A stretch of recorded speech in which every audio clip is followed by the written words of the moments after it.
semua. Okay, now hari ni kita nak tengok resepi mei puah. Mei puah. Tahu tak mei puah tu apa? Okay, mei puah ataupun ejaan dia Mirepoix. Okay, now bukan merepoix. Okay, right? So dia punya pronunciationnya adalah mei puah. Yang ini kalau kita tengok ramai mamis yang pernah dengar tak nak saya ajar tentang ni, dia sejenis perasa kita buat sendiri untuk makanan baby. Okay, ramai, bukan baby je lah, budak-budak juga. Okay, ramai parents yang menggunakan perasa, okey, perasa macam biasa yang cube Maggi ke, ikan bilis ke, ada yang bubur sebelum setahun masih menggunakan garam semua, which is sangat-sangat salah. Okey, makanan baby tidak boleh ada garam dan gula di bawah setahun. Okey, so perasa apa yang kita boleh gunakan adalah, actually kalau saya tak pakai perasa pun, saya masak aja dia punya bubur dia. Tapi untuk babies yang susah nak makan, kita boleh membuat perasa ni. Nama dia mei puah, berasal daripada Perancis. Okey, dia punya base dia adalah dibuat dengan mentega ataupun minyak zaitun, bawang putih, biasanya saya suka pakai bawang Holland. Okey, carrot, okey, carrot dengan celery ataupun saderi. Okey, so ini je 4 bahan ni yang kita pakai untuk masak mei puah. Okey, dia dimasak secara lama. Okey, untuk masa yang lama macam 30 minit ataupun sejam macam tu.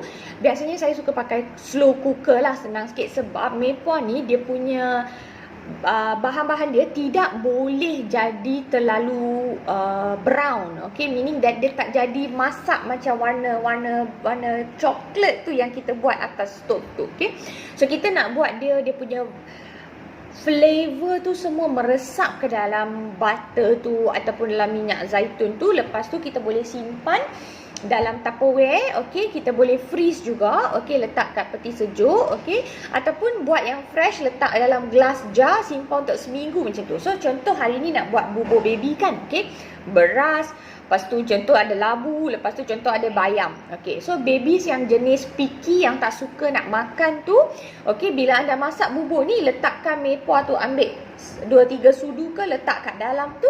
Lepas tu you can mix. Okey, now let's prepare. Okay, bahan-bahan dia, biasanya saya pakai ratio dia adalah 1 ratio carrot, 1 ratio celery dengan 2 ratio onion. Okay, so contoh if you use 2 onions, you use 1 carrot, you use 1 celery. Okay, now let's look at the video how to do the mei puah. Okay, so jom kita tengok mei puah. Okay, saya suka buat yang untuk baby, saya pakai slow cooker. Okay, so yang ni unsalted butter. Okay, alright, selalu ingat lah, kalau mei puah tu 1 portion celery, 1 portion carrot dan 2 portion onion. Saya pakai bawang Holland. Okay, now kalau kita masak untuk dewasa, kita potong kecil-kecil tau. Okay, semua kena sama size.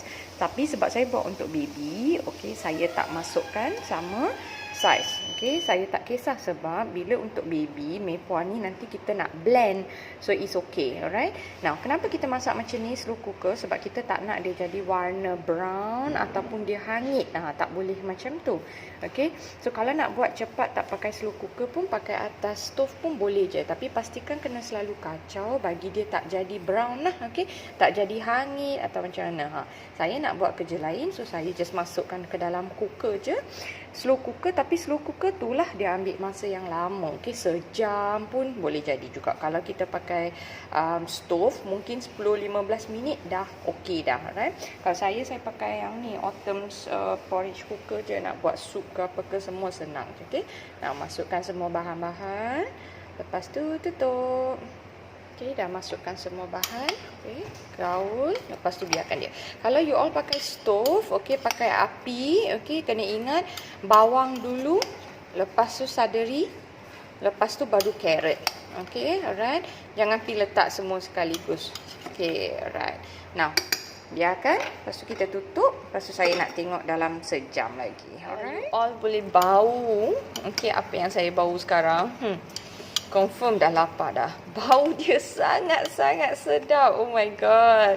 Ni first time saya buat mei puah ni tau. Okay, sebab saya sebelum ni tak pernah dengar tentang mepua ni untuk anak saya yang first. So memang kalau saya buat bubur tu, saya dah siap memang ada carrot lah. Tak pernah lah letak celery untuk semua makanan dia tu. First time.